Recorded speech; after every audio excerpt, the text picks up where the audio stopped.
Katheryn, welcome to the Always Better Than Yesterday podcast. I'd love it if you could introduce me to the guy that was keeping you from your Oreo cheesecake. This is Jon Gordon, my husband of 23 years. 23. Wow, feels like yesterday. Jon was with me in June of last year. We talked about his book, The Garden, and I think that was bestseller number 9. And here we go, bestseller number 10, right? Yeah. Relationship very Grit, exciting. Yeah, it came out. Bestseller was first week. Yeah, it was very exciting.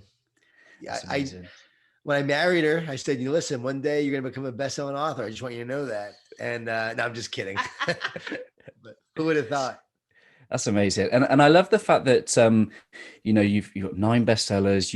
You didn't choose to milk the cash cow. You've really put in a lot of raw, real talk to this book. That you've gone to places where I imagine many wouldn't. I'd just love to know, what's the why behind the book? Why now, and why relationship grit?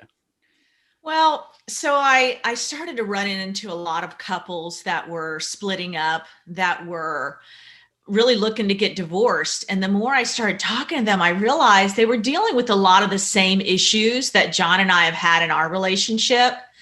And I really felt like if we could work it out and we could stay together, anybody could. So that's how the book was born. And we wanted to make a difference with it. We knew that we had to share our own struggles and our own obstacles and the real story, as you said. We had to be vulnerable because it had to be real. And it wasn't this, hey, we have the best marriage in the world book. It wasn't, hey, we have a perfect marriage. As you know, it was a lot of realness, sharing our flaws, our mistakes. And we knew that in doing that, we would help people change. We would help people improve and get better in the relationship. Yeah. And, and I admire the vulnerability that you've shown. And when we talked about the energy burst and we talked about, the character of George being based on you, it's like, yeah, okay, I get that. Like, you were given an ultimatum, but you weren't joking. There are some stories you've shared that you really bring to life that ultimatum and the journey that got you there. The ultimatum in terms of Katheryn told me I needed change. Like, if I don't change, like, we're over. And so she gave me that ultimatum in order to, one, I would say knock me, off my core in terms of or the way I was being, to knock it out. But if I didn't change, we were over. So she was dead serious. If I didn't change, I was done. She wasn't just saying it so that I would change. She was saying it because if I didn't change, we were over. She had enough. Well, I was miserable, right? And he was so negative, and it just got to where it was, we were all unhappy, and I knew I needed to make some changes. Yeah. And the change she needed to make was me. So I either was going to change myself or I was going to be changed out of the relationship. And so it really was a great wake-up call. It was an ultimatum, and she had every right to say what she said because I needed to change. I had to become a better person and a better husband. And if she didn't do that, I wouldn't be who I am today. I wouldn't be writing the books that I'm writing. We wouldn't have all these books I've been able to share, thankfully, and make a difference. So I'm very thankful to Katheryn for helping me become who I am. And that's what you do in a relationship. It's 2 imperfect people coming together, making each other better in the process. And, I got to say, because I get this question a lot from some of my girlfriends, well, what if my husband doesn't want to change? Or what if I don't want to change? And really what it boils down to is, if you don't change in this relationship, then you're going to have to change in your next one. And if you don't do it in that one, you know what I'm saying? No matter where you go, there you are. So at some point, you really have to take a look at yourself and see how you can make the relationship better.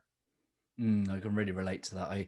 There's so much of Jon's story that I really resonate with. And, there were points in my own marriage and relationship where I had to change, but I was looking at the team I had with resentment. I think, you talk in the book, Jon, about, wishing you had a different team on occasions. And I'd been there. And but the thing that's kind of transformed my marriage again was Jesus. And I didn't want anything to do with the guy. You know, I was a man of science, and yet something amazing happened 18 months ago where I invited him into my life and our marriage, and things have been improving since. And I know that that's the first part of your grit framework is God. Why is that number one? Why is that top of the? Well, I mean, Ryan, I'm so glad to hear you say that, because Mm. I can definitely say that was the game changer. Jon was definitely headed in the right direction. He was starting to change, but things weren't great. But it wasn't until he himself found Jesus and started learning about the teachings and reading a lot and working on himself that he changed from the inside out. So that's a beautiful thing, and I'm glad to hear you say that. I don't think that's something everybody grasps, so I try to find ways to help them in tools in different ways. But whew, if they can do that, that changes everything. Yeah, once you allow God into your heart and into your marriage, God will change everything about you. And so I wouldn't be who I am if Katheryn didn't give me the ultimatum and if Jesus didn't come into my life, because it did change me. It made me want to be a better man, a better husband. It made me be more loving, more kind, more servant oriented. And so, yeah, Jesus changed who I was from the inside out, which then changed our marriage. So you have to change within before you can change someone else or change the situation. And God is a part of our formula, because GRIT stands for God, Resolve, Invest Together. And you need to invite God into your marriage. If it's just you and your spouse, it's 2 chords, and 2 chords are strong, but we know that with a third chord, you become unbreakable. And God is that third chord. And so often, addiction programs, for instance, we have people trying to do life and try to get out of their addiction by themselves. And they know it doesn't work that way. They need a higher power. They need a greater strength because they're not strong enough. Same thing in your marriage. You two are not strong enough. You need a greater power to help you both through it. And a lot of people are resistant to that, but it's why they struggle so much.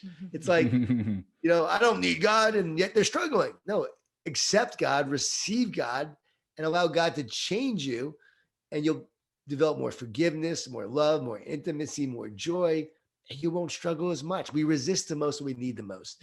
And when we let God into our life and into our marriage, that changes everything. And you mentioned the word servant.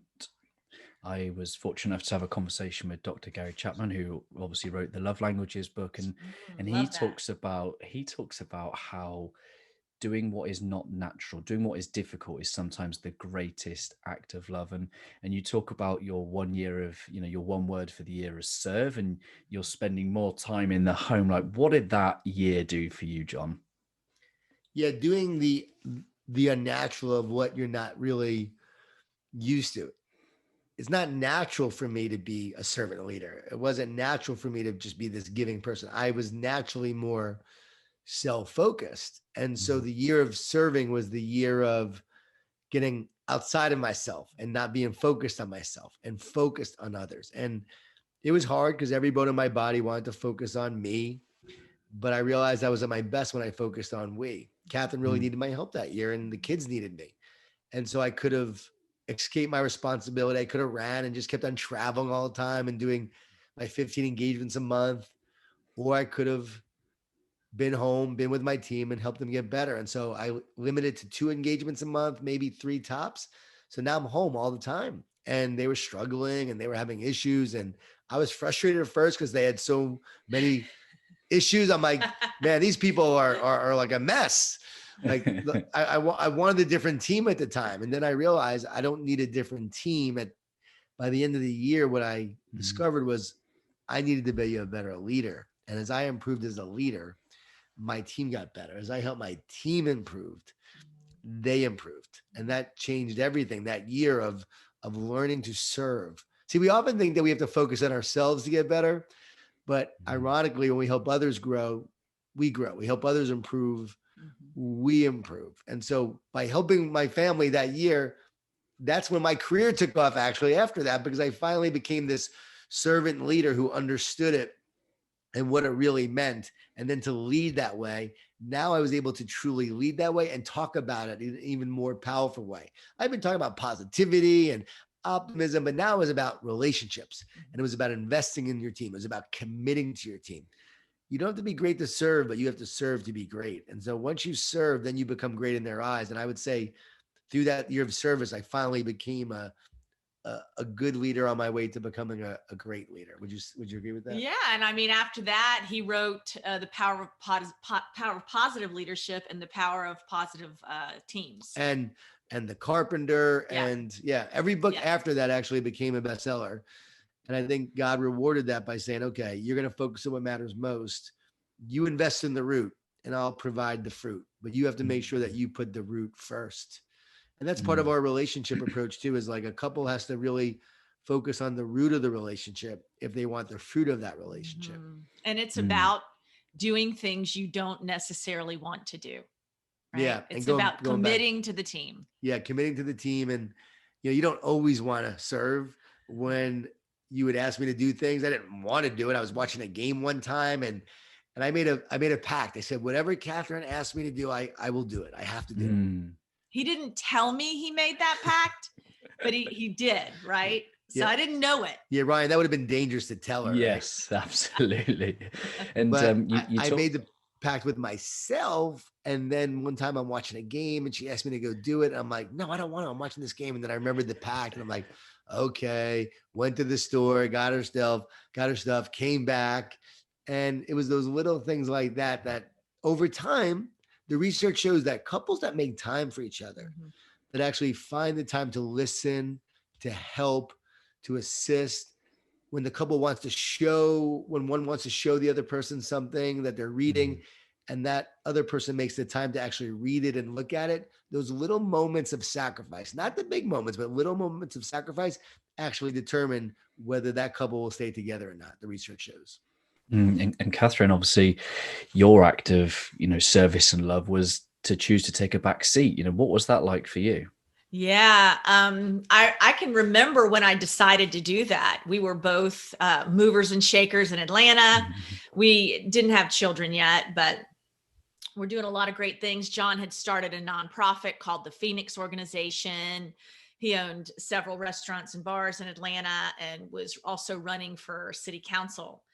And I was acting, modeling, and doing a lot of my own nonprofit work. And I just remember there was a time we were standing in the closet of our house getting ready, and it really became who was going to help who, because which thing was more important. And I really thought to myself, and I'm not saying that a woman has to take a back seat at all. There are many of my friends that they're both doing great things. Just in our relationship at that time, I felt like that's what needed to happen. And when I did that, it absolutely changed the dynamics in a great way. And I was able to support him with love and encouragement and help him grow. And Ryan, now Katheryn is speaking, and she gave her first talk the other day on relationship grit. And it's now my time to actually encourage her and support her as she's doing her thing to make a difference, to help all these, women and men struggling and really move forward with this message. So I'm hoping to retire soon, to be honest, and support her as she does all this. It's so good to hear that. The pressure's on. I'm sure you'll rise to the challenge. And it's so good to hear that, because I think, Jon quite candidly reflects that he's so glad that you were a strong woman, because, he could have, I won't quote because I'll get it wrong, but words to the effect of that he could have broken you and lost what was special about you. Oh, so that yes. was quite a nice acknowledgement. And to hear him say that about, go forth and, go provide and I'll retire, it's a nice full circle. You know what? Yeah. And that's something I always tell my friends. I mean, as you read the book, there are 11 tips in the book. And one of them is that it's don't compete, right? You really have to support and encourage your partner. But so many times it becomes a competition. And so I think that was really crucial for us and I think a lot of times the reason people do that is out of fear. fear that that person's going to leave you, that they're going to, do better than you, and you're not going to be good enough. And so you have to let go of that and just love. It's really all about love. That's the basic answer, right? And going back to what you said about breaking her, I would have broken her spirit if she would have allowed me to, but she was so strong. She didn't allow that. And she had to teach me how to treat her. She had to teach me how to be a better man and better husband. And in doing that, I became one. So she was strong, and I'm glad she was. What does 0 to 60 look like? Can I see that? You don't want to see that. You ever watch the movie The Hulk? Yeah. That's amazing. And what was your kids' reaction? Jade and Cole. What were their reactions to mum and dad collaborating in a book? Well, Ryan, we're just mom and dad to them. So they don't really get too involved. We want them to read our book, but they still haven't read it. They know our story. We've shared it as they became young adults, but they haven't read the book yet. Yeah, it's almost like we've actually decided if they don't read the book next time they come home, they're not allowed to come home unless they've actually read the book. Yeah. We're setting some boundaries. That's amazing. I love the little story where you said, I can't remember where you were, but the chap said to your son, "Oh, Jon Gordon's famous now." It's a chiropractor, wasn't it? It's a story of the chiropractor. What did your son say to that question? Yeah, we were at the chiropractor, and the doctor was asking where Jon was. And I said, I think you were down speaking at the World Leaders Conference. I said something like, he's down speaking with a bunch of famous people. And the chiropractor said, "Oh, well, he is famous." And my son said, "Oh, not in our house. He takes out the trash." And he does the laundry. And he still does the laundry. I love that. Servant leadership. That's amazing. And give us an insight into the Team Gordon team meetings. Well, there's always a basic structure. And that would always be Jon reading some type of motivational quote or story, or something from a sermon. It just depends, but something that is motivational, but a lot of times it's grounded in spiritual, in God.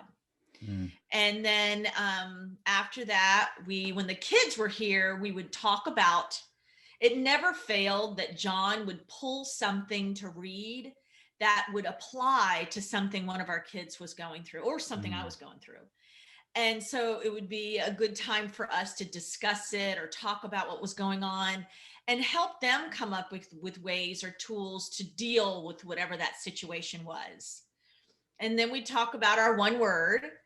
And we also have a family mission statement. Jon, what's the mission statement? Yeah, to love and honor God in all that we do. So we always remind them of that. And we talked about that. And then we'd end with our family prayer. Yeah. And by the way, we would fight a lot in these meetings. And to get the kids to do it. Like, I don't want people to think, oh, these perfect family, the positive people. No.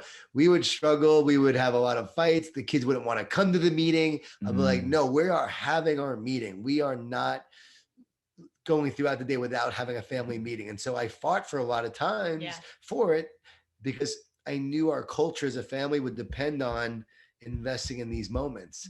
And it was important to do that. So it wasn't always easy. It was a struggle, but always led. When we finally sat down and went through it, by the end, it was awesome. It was like this big struggle in the beginning. And by the end, it was great. And that's the thing. You got to fight for it. Same thing with your relationship. A lot of times it's going to be struggles, and it's hard and difficult, and times you don't like each other, but you keep working through it. You resolve to stay together. And the other side of that, you actually love what happens in the end, and how you actually wind up loving your relationship. I mean, how many times, this is what I tell my girlfriends when they say, "Oh, I believe in my husband." How many times have you been mad at your spouse, and then it may not even be a week, could be a day. The next day, everything's fine. So if we just kind of ride it out, fight for your relationship, you're better off in the long run. Yeah, I love that. And Jon, when you came on last year, we talked about your father being a New York police officer, and we talked about love tough, and we talked Mm. about love tough in a leadership setting. What does love tough look like in a home family setting?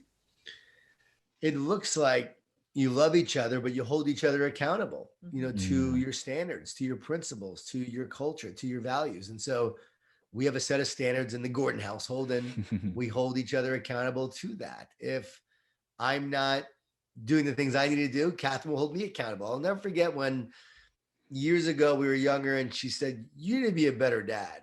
Like there are things you could be doing better." And I wanted to get all defensive Mm. and tell her what she could do to be a better mom. But I remember saying, "Okay, all right, I'm open. Like make me better." I said, "I'm Mm. open, make me better."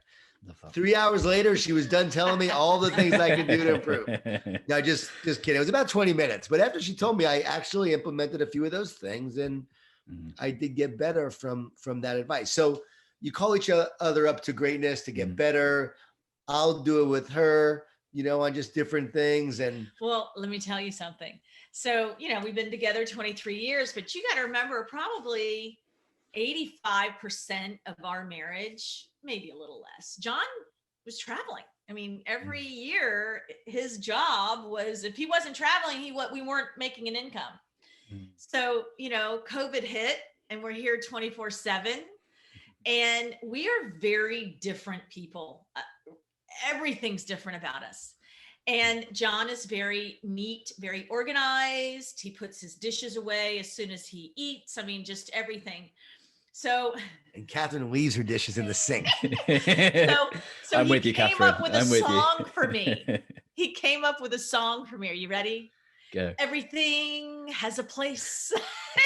And he walks around the kitchen, he points to things, and he actually sings to me like a kindergarten song. Subliminal messages going to you. Yeah. At first I was kind of, going from 0 to 60. And then I found myself singing the song, and now I'll walk around and start putting things away. I'm using the Jedi mind tricks, Ryan. He is. Yeah, Everything mastery. has a place. But Katheryn said, she tells the story. She said, Jon was traveling all the time. Now he's home all the time. And so she uses it like that. But it's been great. We wrote the book before the pandemic, not knowing a pandemic was coming. And then during the pandemic, we actually used a lot of the principles we wrote about to get through this time of being around each other so much and working through it. But we still have our daily fights. I'm still clean.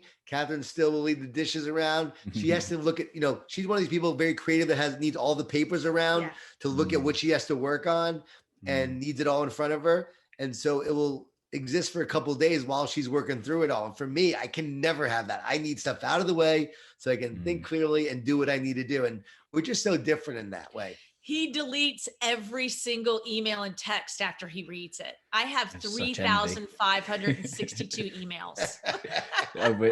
I share your pain. I share your pain, Katheryn. I too am a bit like that. And I love it. And I think, what you say is so easy to say, but hard to do, which is expect less, appreciate more, and really celebrate those differences. And it's something I'm learning almost every day. It's a never ending learning. And I love hearing those stories about Team Gordon, the shared values. We do something similar here in Team Hartley, and my son, who's 8, he was 5 at the time, he was putting his shoes on. And he's like, "Dad, will you help me?" And I'm like, "Come on, dude, like you can do it. You do it yourself." And he said, "Dad, we're Hartleys and we help people." And it's just, you just know that it's the holding you accountable to your values. That's good. Yeah, I love that. Very, very powerful. We're the Hartleys and we help people. Right. I couldn't escape from that one. Yeah. Yeah. I would have been like, we're the Gordons. We have grit. Let's go. Yeah, absolutely. I'd love to know what you touched on one word. What are your words for 2021? My word is ritual. Coming up with a ritual that helps me better my life instead of what it's become, which is a cup of coffee and grabbing my cell phone.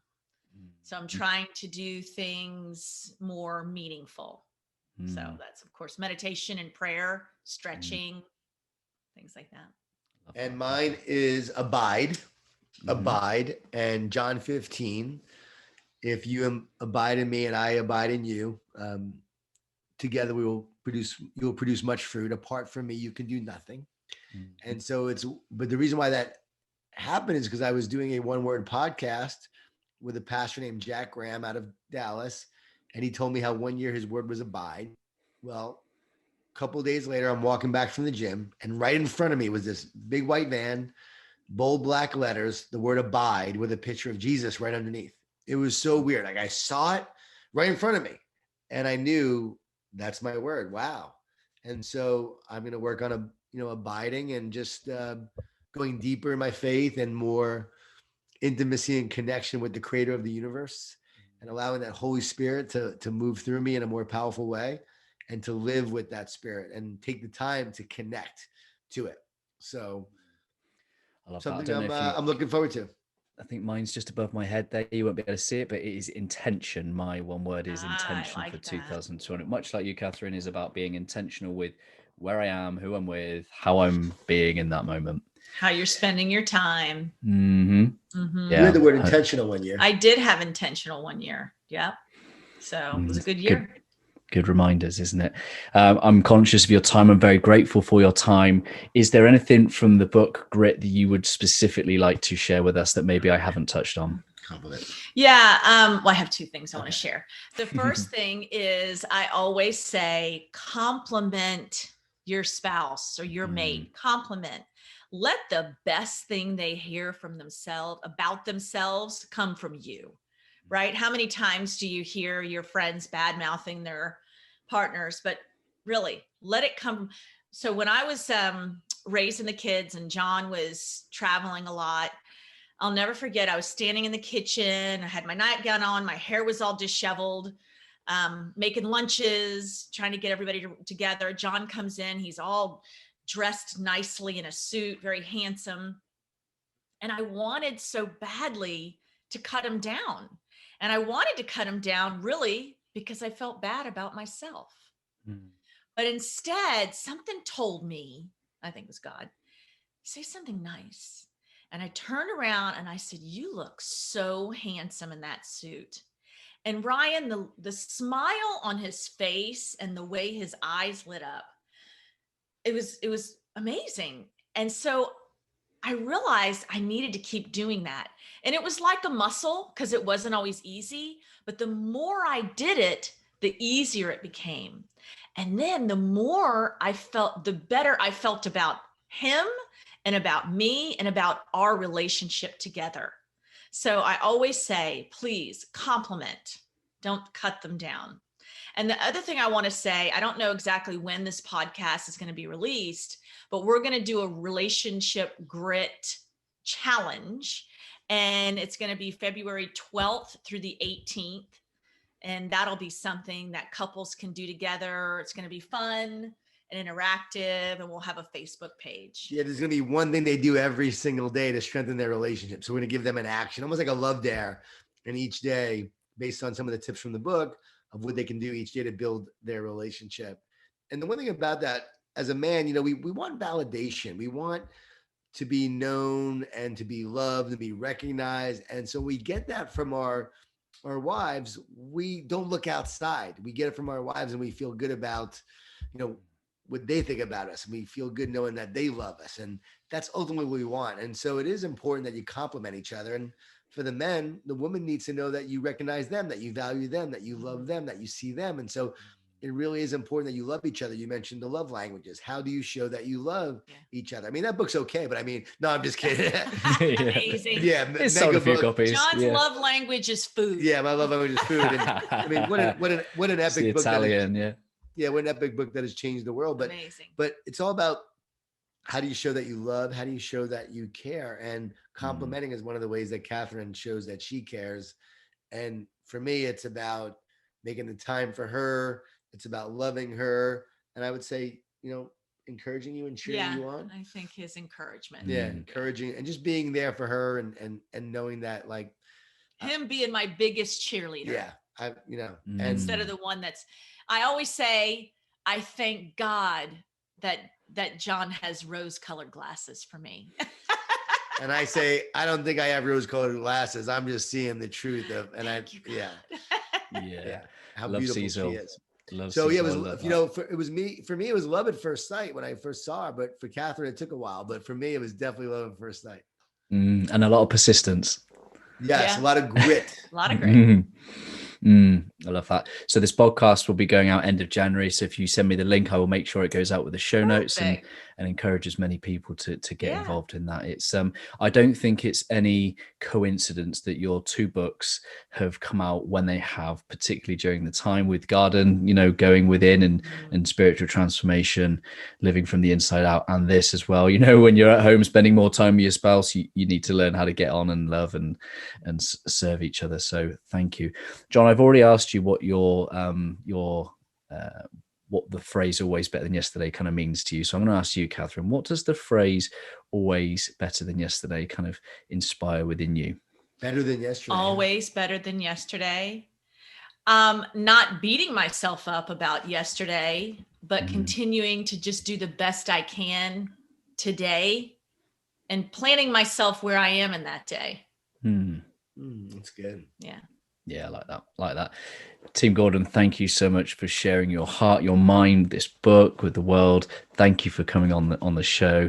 And I'll just be honored if you'd leave us a final thought from yourselves. Katheryn's parents, you know, she came from parents who stuck it out, stayed together. They both, you know, had drinking issues and so forth, not the best marriage, but they stayed together. But they weren't very happy necessarily in the marriage. I came from parents initially that got divorced, and my mom married my dad, who raised me since I was 5. And so I saw a couple that had a lot of love for each other. My mom, you know, hated my biological father, but she really loved my dad who raised me. And so when we talk about relationships, we're not talking about sticking it out just to stick it out, right? Right. Not gritting it out with your clenched fists. Right. Yeah. And being miserable. Yeah. This is about sticking it out to love more, to have more intimacy, more joy, more forgiveness, more of a bond, more of a joyful existence by having a stronger marriage. And when you do that together, it's incredible what happens. You will have a greater intimacy. You will have a greater relationship if you put in the work.